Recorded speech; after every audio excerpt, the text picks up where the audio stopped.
বিশ্বনবীর 11টা বউ ছিল। কয়টা? আরো জোরে কোন?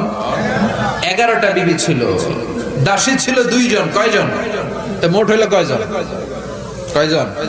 আমরা একজনের জ্বালায় অস্থির, জীবন দিয়া ফেলাম, মইরা যাবো, এরকম অস্থির কথা আমরা বলি, ঠিক কিনা? বিশ্বনবীর স্ত্রী ছিল 11 জন, দাসী ছিল 2 জন। মোট কয়জন? প্রথম বউ হচ্ছে খাদিজা, খাদিজা বিনতে খুয়াইলিদ, 1 নাম্বার, ঠিক কিনা?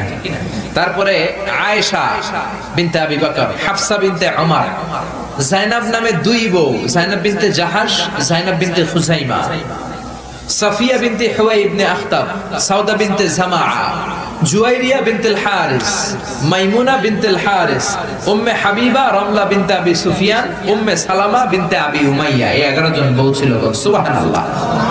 2 জন দাসী ছিল, একজনের নাম রাইহানা বিনতে যায়েদ আন-নাদারিয়া, আরেকজনের নাম মারিয়া বিনতে শামাউন আল-কিবতিয়া। চিল্লায় পড়েন আল্লাহু আকবার। অনেক ইহুদি খ্রিস্টান নাস্তিকের দলেরা বলে, নাস্তিকের বাচ্চারা বলে বিশ্বনবী নাকি নারী পূজারী ছিলেন, নারীর দেহভোগ করার জন্য এতগুলো বিয়ে করেছেন। কপাল পোড়া, একটা বিয়ে বিশ্বনবী নিজের মন গড়া করে নাই, করেছেন কার আদেশে? জোরে বলেন কার আদেশে? দেশে। জোরে বলেন কার আদেশে? বিশ্বনবীর প্রথম বিয়েটা যখন বিশ্বনবী করেছেন বয়স ছিল কত? সবাই বলেন। বিশ্বনবীর বয়স ছিল 25 বছর। আর বিয়ে করেছেন খাদিজাকে, খাদিজার বয়স ছিল কত? 40। শুধু 40ই না, এর আগে খাদিজার আরো 2টা বিয়ে হয়েছে। এরকম একটা বয়স্কা নারীকে বিয়ে করেছে তাগড়া 25 বছরের যুবক মুহাম্মদ সাল্লাল্লাহু।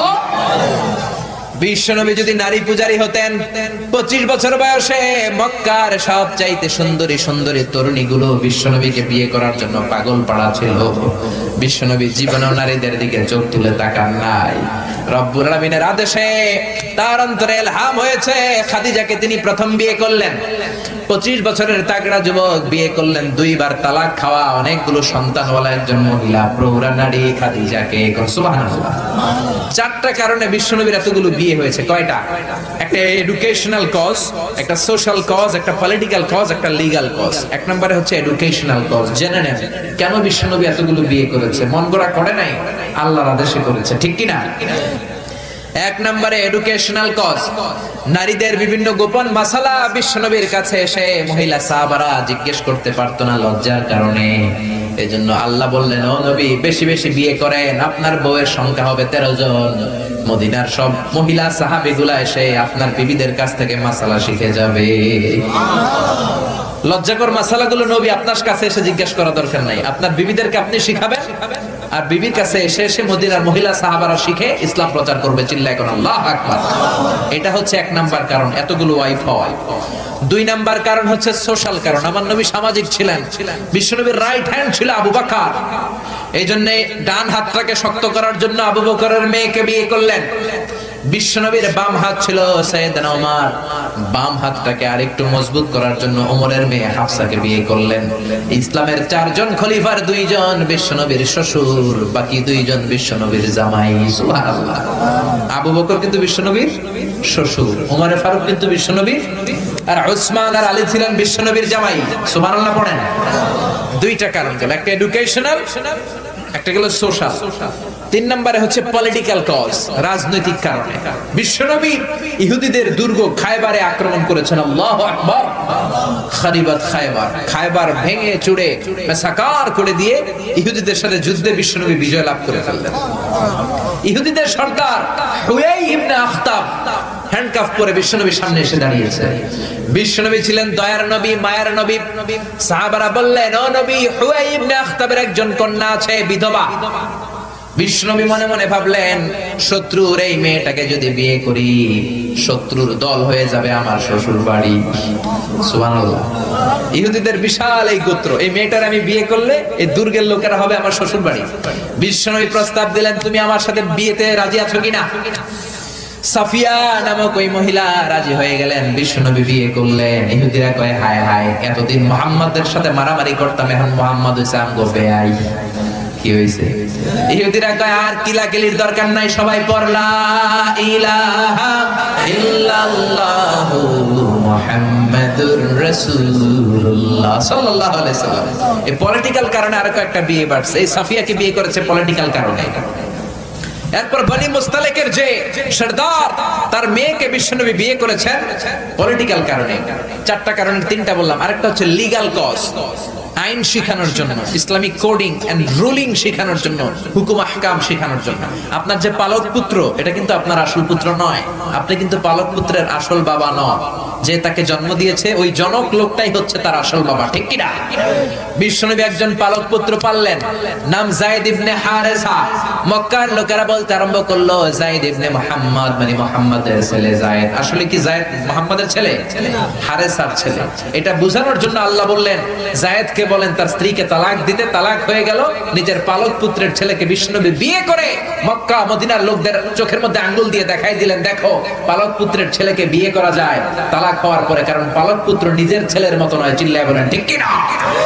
এই জন্য বিশ্বনবীর বিয়ের সংখ্যাগুলো বাড়িয়ে দিয়েছে কে? প্রথম বিয়ে করলেন খাদিজাকে। বিশ্বনবী খাদিজারে এত ভালোবাসতেন, খাদিজা ইন্তেকালের পরে বিশ্বনবী যেই বছরটা কাটিয়েছেন বিশ্বনবী এটার নাম দিয়েছেন আমুল হুজুন, দুঃখের বছর। যেই বছর খাদিজা ইন্তেকাল করলো ওই বছরটাকে বিশ্বনবী নাম দিয়েছেন দুঃখের বছর। বিশ্বনবী খাদিজারে এত ভালোবাসতেন, দোয়া করার সময় বিশ্বনবী চোখের পানি ছেড়ে দিয়ে আল্লাহরে বলতেন, আল্লাহ কিয়ামতের ওই কঠিন দিন যেদিন মা ছেলেরে চিনবে না, বাবা মেয়েরে চিনবে না, বন্ধু বন্ধুরে চিনবে না, পীর সাহেব মুরিদরে চিনবে না, মুরিদ পীর সাহেবরে চিনবে না, ওই কঠিন দিন আমি যেন আমার খাদিজারে ভুলে না যাই, ওই দিন যেন আমি আমার খাদিজার কথা মনে রাখি। মা আয়েশা খাদিজাকে নিয়ে খুব গায়রাত করতেন, মানে হিংসা করতেন। একদিন বললেন, ও নবী বারবার ওই বুড়ি মহিলার কথা বলেন কেন? ওই বুড়ি তো কবে মরে গেছে, বুড়ির পরে আমাদেরকে আল্লাহ আপনার বউ বানিয়েছে, আমাদেরকে পেয়ে কি আপনি খুশি নন? ওই বুড়ির পরে সুন্দরী সুন্দরী বিবিকে আল্লাহ আপনারে দান করে নাই। বিশ্বনবী মা আয়েশার থুতনিটা ভেবে চেপে ধরলেন, কোনোদিন কোনো বিবির গায়ে হাত তোলে না। এই প্রথম আয়েশার থুতনিটা চেপে বললেন, আয়েশা খবরদার, খাদিজার বিরুদ্ধে কোনোদিন এরকম হিংসাত্মক কথা বলবো না, খাদিজার মতো আমি একটা বউ পাই নাই। চিল্লায় বলেন আল্লাহু আকবার। এটা বলছে রাগের মাথায়। আবার অন্য সময় আয়েশারও প্রশংসা করে দিয়েছে, চিল্লায় বলেন সুবহানাল্লাহ। খাদিজা যখন ইন্তেকাল করে বিশ্বনবী গোসল করালেন, কাফন হলো, দাফন হলো, কবর দিলেন, নিজে দাঁড়িয়ে দোয়া করলেন। খাদিজাকে কবরে দেওয়ার পরে সাহাবারা ঘরে ফিরে যায়, বিশ্বনবী যায় না। আবু বকর বললেন, ও নবী চলেন ঘরে ফিরে যায়। বিশ্বনবী বললেন, আবু বকর তুমি যাও, আমি যাব না, কারণ যেই মহিলাটাকে এই মাত্র কবরে শোয়াই দিলাম সাধারণ কোন মহিলা না, আমার বিপদের দিনের সঙ্গিনী খাদিজা। মক্কায় যখন আমার কেউ ছিল না তখন ছিল সে, যখন আমার কেউ ছিল না তখন সাথী খাদিজা। কেউ আমার আশ্রয় দেয় নাই, অর্থ দেয় নাই, শেল্টার দেয় নাই। খাদিজা আমব্রেলার মতো, ছাতার মতো, মেঘের মতো আমাকে সব সময় ছায়া দিয়ে রেখেছে। মক্কার লোকেরা আমারে 3 বছর জেল খাটালো, ওই জেলখানার ভিতরে কেউ যায় নাই, খাদিজা গিয়েছে। আল্লাহু আকবার। 3টা বছর খাদিজা আমার সাথে জেল খেটেছে। আবু বকর পৃথিবীর কোন মহিলাকে রব্বুল আলামিন আরশের উপর থেকে সালাম দেয় নাই, একটা নারীকে শুধুমাত্র আরশের উপর থেকে আল্লাহ সালাম দিয়েছে, সেটা হলো আমার এই খাদিজা। সর্বপ্রথম যেই নারী আমার হাতে হাত রেখে কালিমা পড়েছে এটা হলো আমার খাদিজা। ও আবু বকর তুমি ঘরে ফিরে যাও, আমি যাব না, আমি নবী দাঁড়িয়ে থাকবো। খাদিজার কবরের 3টা প্রশ্নের জবাব, মার রব্বুকা ওয়া মা দীনুকা ওয়া মান হাদার রাজুল, এই খাদিজার কবরের 3টা প্রশ্নের জবাব আমি নিজে দিয়ে তারপরে আমি ঘরে যাব রে আবু বকর। সাইয়েদনা জিবরাইল এসে বললেন, ও নবী আপনি ঘরে ফিরে যান, আল্লাহ জানিয়ে দিয়েছে আপনার আর দাঁড়িয়ে থাকার দরকার নাই, ঘরে ফিরে যান, আবু বকরের সাথে আপনি চলে যান। আল্লাহ জানিয়ে দিয়েছে খাদিজার কবরের 3টা প্রশ্নের জবাব আরশের উপর থেকে আল্লাহ নিজেই দিয়ে দিবে। কি ভালোবাসতো খাদিজাকে। খাদিজার পরে বিশ্বনবী যাকে ভালোবাসতো সে হচ্ছে আয়েশা, সবচেয়ে বেশি ভালোবাসতো। বিশ্বনবী বলেন, উরিতু কি সালাসালা ইয়া আয়েশা, আয়েশা বিয়ের আগে আমি রাতে তোমার 3বার স্বপ্নে দেখেছি। বুখারীর বর্ণনা। কয়বার? এই তিনবার স্বপ্নে দেখার পর তোমার চেহারাটা জান্নাতের একটা রেশমি কাপড়ে এনে জিব্রাইল বলল, বিশ্বনবী দেখুন তুমি এটারে কেমন লাগে? আমি বললাম ভালো লাগে। জিব্রাইল তার কয়েকদিন পরে বললেন, ও নবী, আকাশ থেকে ডাইরেক্ট প্রপোজ, সরাসরি প্রস্তাব, বিয়ে করবেন নাকি? কার মেয়ে? জিব্রাইল কয়, আবু বকরের মেয়ে। বিশ্বনবী বললেন, ও জিব্রাইল, তুমি যদি ঘটক হও, আল্লাহ যদি হয় বিয়ের কাজী, আমি মুহাম্মদ রাজি। বিয়ে হয়ে গেল, সুখ আর সুখ। বিশ্বনবীর একমাত্র কুমারী বউ মা আয়েশা যখন বিশ্বনবীর সাথে এক ল্যাপের নিচে শুয়ে থাকতো, তখনও কোরআনের আয়াত নাজিল করতো কে? বিশ্বনবী যখন অন্যান্য স্ত্রীদের সাথে এক ল্যাপের নিচে শোয়া, তখন কিন্তু কোরআনের আয়াত নাজিল হতো না।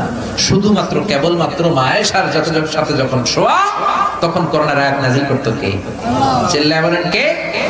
মা আয়েশা বলেছেন, 5টা জিনিস আল্লাহ আমারে দিয়েছে, পৃথিবীর কাউরে আল্লাহ দেয় নাই।